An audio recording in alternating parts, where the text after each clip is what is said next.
Hello, happy Monday. Hey, happy Monday. I'm so happy to have Professor Toya Jones on episode 12. You're here for the 12th week. All So right. I am so excited to have you. We are going to be talking on something that I have not had anyone speak on yet, and that is the role of being the supporter in an abusive, when you see a friend or family member going through an abusive relationship. But before we get started on that, you want to tell us a little bit about yourself? Well, thank you, first of all, for having me. I Of love course. talking about topics like this, even though it, might sound gory or squeamish to some people. Trauma is really the topic that I find myself talking about the most. And so I do some trauma expert work for the federal court system, but primarily my background is I've been studying trauma and the effects of trauma with children and adults for about 20 years now. And so, like you said, I'm an assistant professor at the University of Pittsburgh and also the bachelor's program director, where I teach about trauma and I teach about other type of models that help in therapy. I've been a therapist for, who knows, double-digit years. But I really find myself talking a lot, to families. I do family therapy and individual therapy, but I also come across folks that are in toxic relationships, and this is how we kind of came about. Paula and I were just Mhm. conversation. This is not a topic that anybody has ever asked me to address, and I found myself actually being in the middle, or labeling myself a frustrated supporter, even as a therapist. So, Yeah. And I think that's a great segue to go into it. So Toya and I go back really far. way back. We go way back. And when we were talking about what it is, because there's so much you can talk about, we acknowledge that you're a wealth of knowledge. But one thing that I've experienced myself, and I know you've experienced as well, as supporting someone in an abusive relationship, no matter the dynamic of it, and the frustrations that we feel as a supporter when they're not, taking our advice, leaving when they say they want to leave, all the frustrations because we care. So let's talk about what exactly are the frustrations that people might feel when their loved one is being abused or mistreated? Well, anyone that loves someone feels pain when they feel pain. We're uncomfortable when our loved ones are uncomfortable. I hate when my children are sick. I'd rather be sick myself than watch my child, cough Right. back, and, because I can't control that. And so when we as bystanders look at a loved one in a toxic relationship or any relationship that we know it's abusive, it's not good for you, get out. Why aren't you doing what I would do? We put ourselves in that situation and we say, I would, and you need to, and all these things, but we don't even realize that, cognitively we're taking on this role. If I could just explain for a second, there's something that's going on. It's called parallel processing. And I'm a social worker, and so I really believe in systems theory. And so a parallel process says when I see someone within my system going through something or a traumatic incident, there's a organized system response around the trauma. And what that means is my loved ones over here being horribly mistreated by this person, and I'm part of their system. And so I have to adjust and react to what I see over there. And so that my response can be what we call reenactment. And so if you could picture like a reenactment triangle, there are three roles within this reenactment triangle. There's the victim, the prosecutor, and the rescuer. And even as a therapist, I found myself jumping into the role of, well, rescue. I need you out of this situation. I don't want you to be hurt anymore.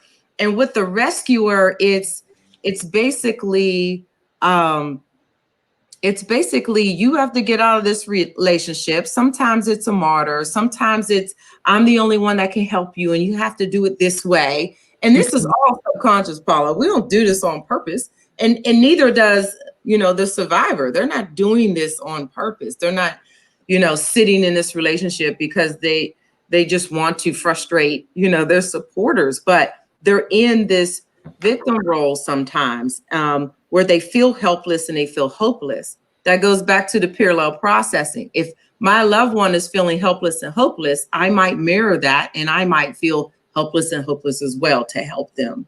Then I can switch and go back to the rescuer or the prosecutor. I didn't define that yet. The prosecutor is, why aren't you getting out of this situation? You are an educated person. Yeah. You're better than this. You weren't raised that way.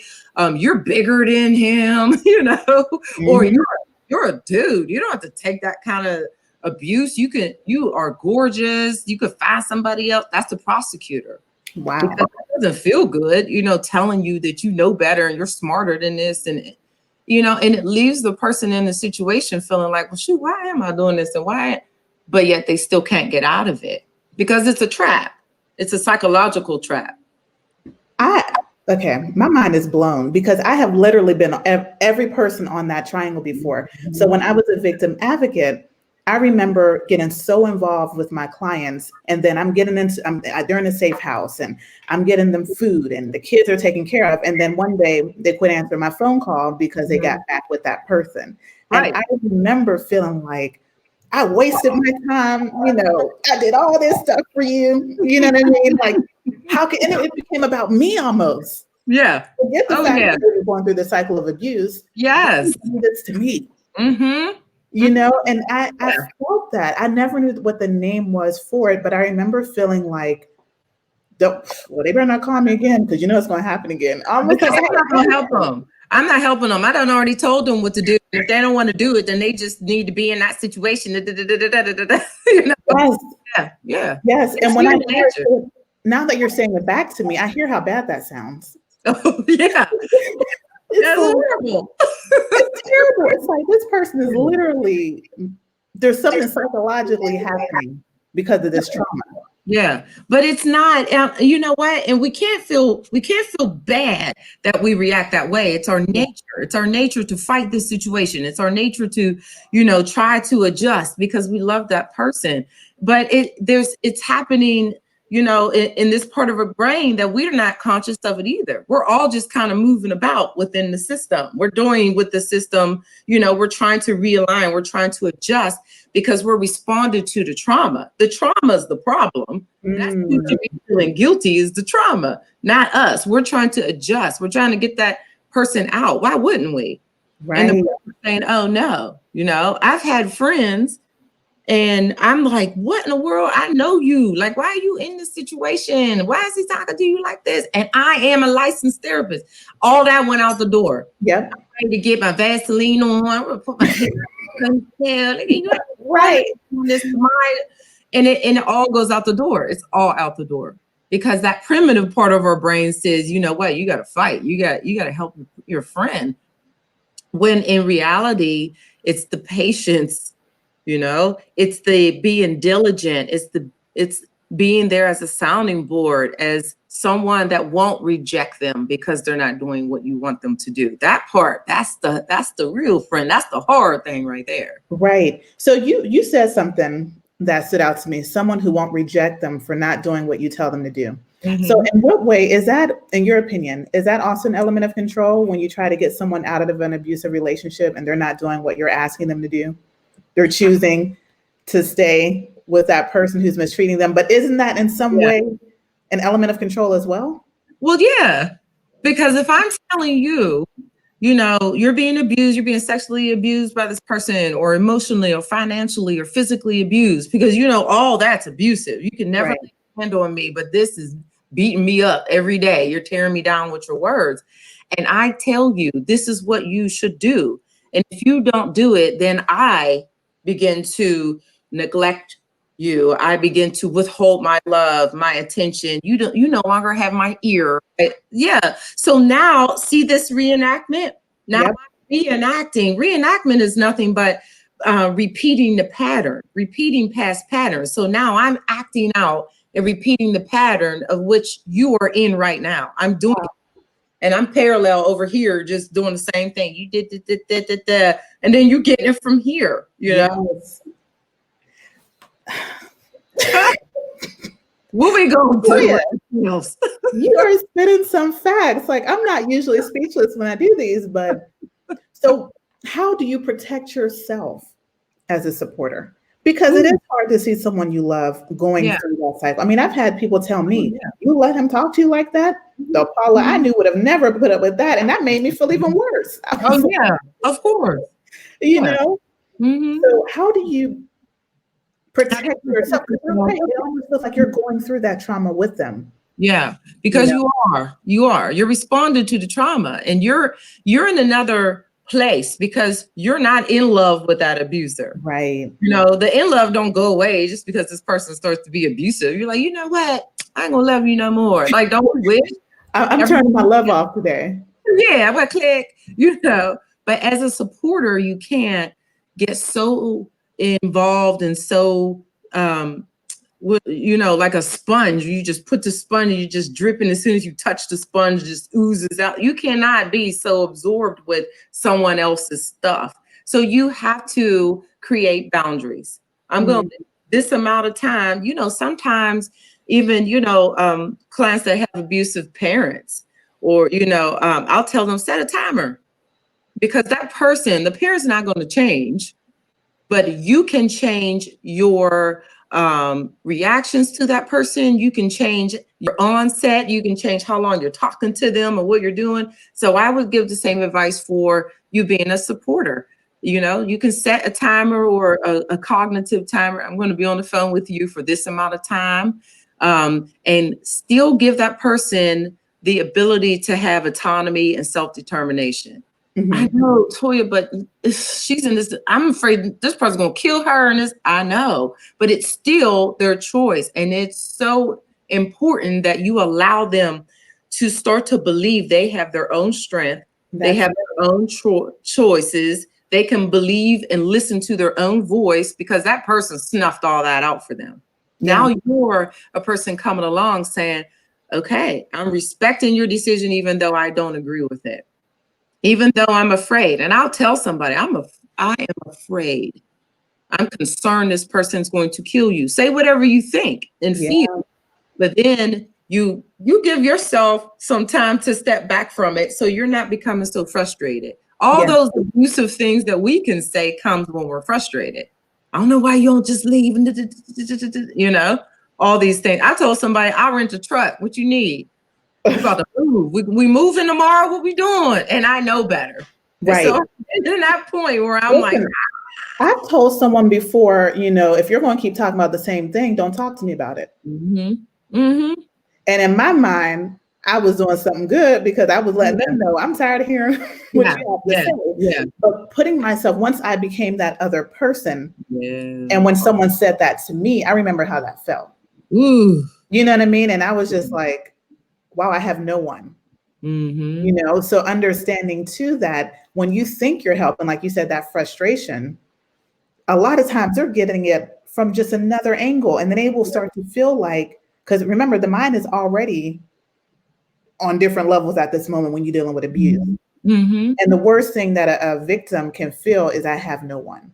Right, because that person that's being abusive, the one they're in the relationship with, already said in so many words, you have no one. You have no one. Yep. I'm who you have. So if you don't have me, you have nothing and no one. Even if you call it out and say that, that's what they're saying. They isolate. But if they got that one person, that friend Paula, that just won't go away, why won't she just go away? Nope. I'm gonna ride with you. But I'm not going to support these decisions necessarily, but I'm going to support you as a person. I'm gonna validate that you are a worthy human being, and that you are blessed, and that you are beautiful. I'm going to stand here and just keep reiterating that until you believe it. And I'm going to hear you. And they know, you know, after a while, they know, oh, this is crazy. I know I shouldn't be saying this, or I shouldn't still be here. But the fact that you're still there, give us some boundaries so you don't become so frustrated. I only talk to you this time or that way, or, you know, but still being there, and they know they can pick up the phone once they're ready. Yes. And then you're the person. Now you're like, let me rent that truck. You Right. know, they're ready. They're ready for you to rent that truck. Yeah. I know, and I love what you said, acknowledging that there is some type of, because they're our loved ones, we are experiencing that trauma.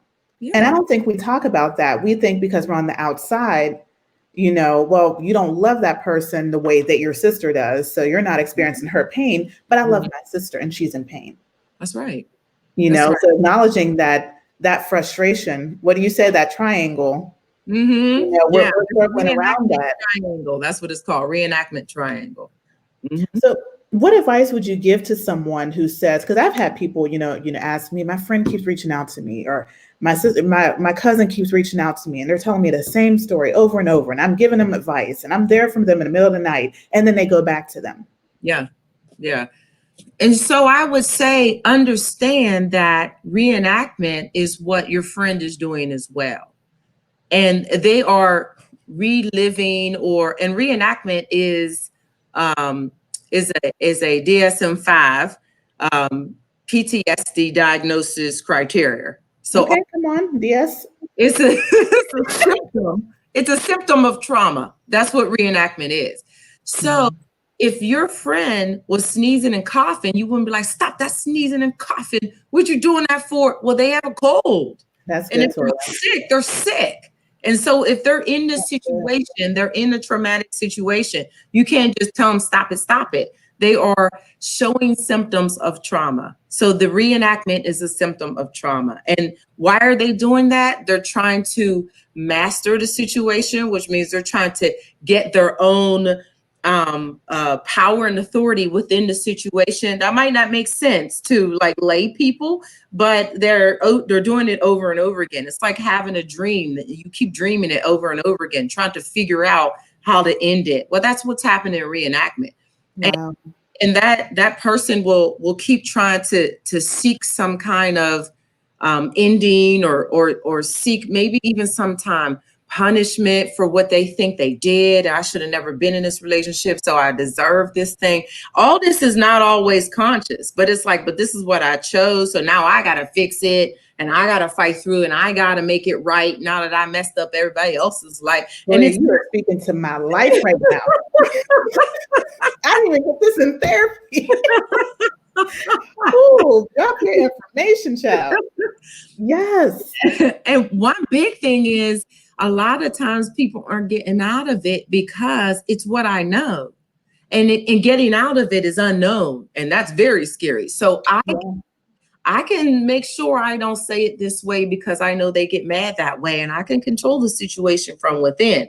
Even though I still might be abused, it might not be as bad as it would have if I said this and did that. You become masters of your whole environment. You know what to say, not to say. You got it all figured out. Come on. Yep. So knowing might sometimes be less frightening than the unknown of me leaving the situation. Now I'm going to be a single parent. I got such kids. Now they were financially supporting. What am I going to do financially? And what am I going to do? I want a partner, and we've been together so long, and I got to, they got to figure me out. That's scary. I've been with my husband for 20 years. Thank God it's not an abusive relationship, but I would like, what do I do after 20 years? Shoot. Yeah. Like, I don't start all over again. Who wants to do that? And that's terrifying. It is terrifying. I just want you to know the comments are going in. I know you can't see them. I'm trying to put them up here and there, but people are really, I'm sitting here like, okay, tell me more, because this is such good information, and I have never heard it put the way that you've put it before. Awesome. Because it's one thing to just the whole idea, and I'm gonna go, and I know I'm kind of going all over the place, but just the whole idea that I've gotten angry with people for not doing what I told them to do when I wanted them to leave. Yes. And how I didn't realize. Yeah, me too. And how I didn't realize that I was making things even harder for them. Yep. Yeah. And I've had to go back and apologize and say, I know better, because I am trying to control your decisions. Yeah. And I'm doing it, and I let them know I'm doing it out of fear And out of love for you, I'm trying to control your decisions because I don't want to see him hurt you anymore. It's making me mad. I've gotten mad at the guy. Yeah. Got on the phone. You, you know, what are you doing? Like, I know better. But that's my loved one. What are you doing? No, I mean, and I see some of your family are on here. Yes, Oh, she does know her stuff. thank She does you. know her stuff. I love you, Holly. What I want to ask you something else. We're a little bit over, but I don't think anybody would mind because I want to ask you something else. So, when you think about the frustrated supporter, can you talk about the role sometimes that the supporter might have learned maybe from a spiritual background, maybe from a religious background? Because a lot of times as a supporter too, especially if we're talking about an abusive marriage, we might have been taught that you stay because that's what the Bible tells you to do, or that's what we're supposed to do. Can you talk about that indoctrination and how, that plays a role in being a supporter and, trying to put we're both church people, we both go to church or whatever. And I'm asking that because I've lived it. So what would you say to some, for that aspect too? You and so many other women in particular, because, and my Muslim brothers and sisters go through this too. This is what I know, Christians and Muslims, firsthand in my life, that it's you stand by, you support.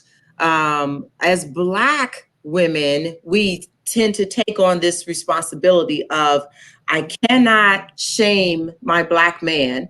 I cannot call the police on my Black man because the world is already so horrible and already so this and that against my Black man. I can't do that to them. And so we take on the responsibility as if we are the one committing the crime or we're the one, doing the abuse.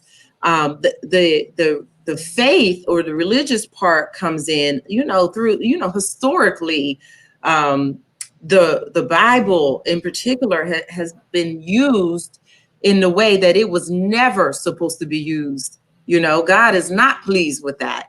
Mm-hmm. And as far as controlling people with the words and twisting it, you're supposed to stay. What God do we know says stay in an abusive relationship, get beat all the way down and then get up. And then no. That's that's an ill use of the word. And so what we are taught, we have to go to the word of God, and we have to go to God in prayer ourselves and seek what he is saying directly to us. And the Bible does say that, as far as, seek ye first the kingdom of God, and all these things will be added unto you. So he doesn't say seek this person to seek me.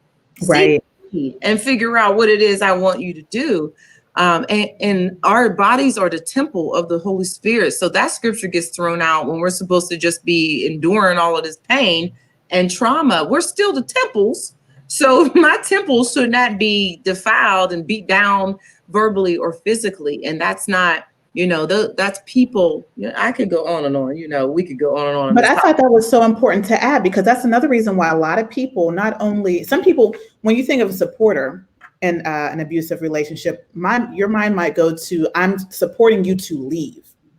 There are those who support you to stay. Mm-hmm. And that's why I thought that was important to bring up, because some people are reaching out for help and are asking for advice and are being told what you were just saying, that is a manipulative way. And it's like, and then you see people dying.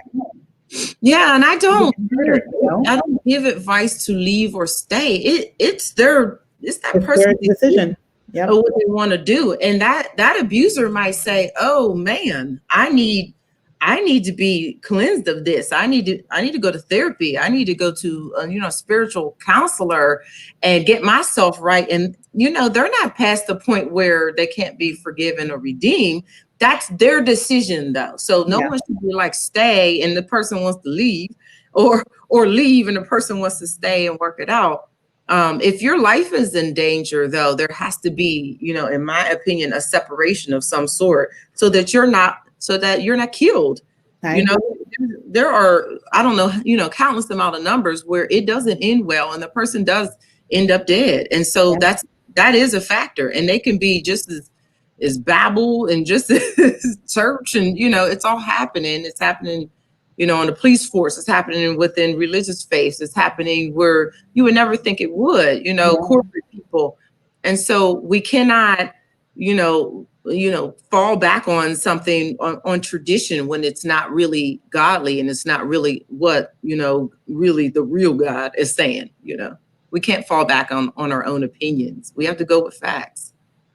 I love this conversation. And I can tell a lot of you who are watching this love this as well. So if you are watching this or if you've missed it, if you're tuning in a bit later, this is going to be played on Directing Paths. So you can keep watching this conversation, comment in there. And since we're on that topic, how can people contact you? What information would you like to do? I see your husband put your your information in this. I'm going to add that in there too. I have your PIT email. Yeah. What did he put? Okay, yeah. So he has that's my Twitter. Thank you. That's your Twitter. Okay. Cornell Jones, shout out. Yeah. I've been tweeting for a while, so don't even get me wrong. I'm on Twitter. What do y'all say? Well, we'll use this one. I'm on Twitter. You can email me. I will respond to anything. This is my career and my profession, but it's also a ministry to me. And if my words can touch someone and provide healing, and provide a tour guide on your journey through healing. It's not, I'm healed from this situation. It's a journey. It may take years. And I love that position that I feel like I'm placed on this earth, to educate, but to also be there as a tour guide and to help through every stage. If you have children, your children are part of that parallel processing system, and you may see aggression and you may see isolation. They are responding to the trauma. And a lot of times people are like, what do I do with my children? They're going through this. That's another part of the journey and of the healing process. So in particular, I love my Black women. And so we got to heal together and not fight one another ever, but always be a support system and always locking arms with our Black sisters. That's what we got to do. I love the pathway to healing. I love that. I love that title. I'm so happy I got you on here. This conversation was amazing and much needed. And we could go on. Me and Paula used to sit up here and just talk and just eat lunch and chitter chat and have all these deep conversations. So for other people to be a witness of all of our conversations, this is really an honor. I'm so proud of you, and I'm so grateful that you had me on to talk. We could go all day though. We can. I told you 15, 20 minutes. We're already at 30. So but I want to thank you so much. I'm definitely going to make sure that this is, playing like all the other episodes are playing. And feel free to check out the comments when you get off if you want to respond. There's a lot of stuff in there. Oh, that's great. That's good. There's a lot of stuff in there. And I want to thank everyone who's watching. I am Paula Elochi. I'm a intuitive transformation coach with Directing Paths LLC. So I empower individuals who are exiting abusive relationships to reclaim their voice and power and step into that abundant mindset. I like to believe that there is abundant life after abuse. So the journey isn't ending, it's only beginning. So keep doing it, Paula. I applaud what you're doing. It's so powerful. Keep it up. Thank you. And I'm gonna end the broadcast, but you can stay on for just a quick second. Okay.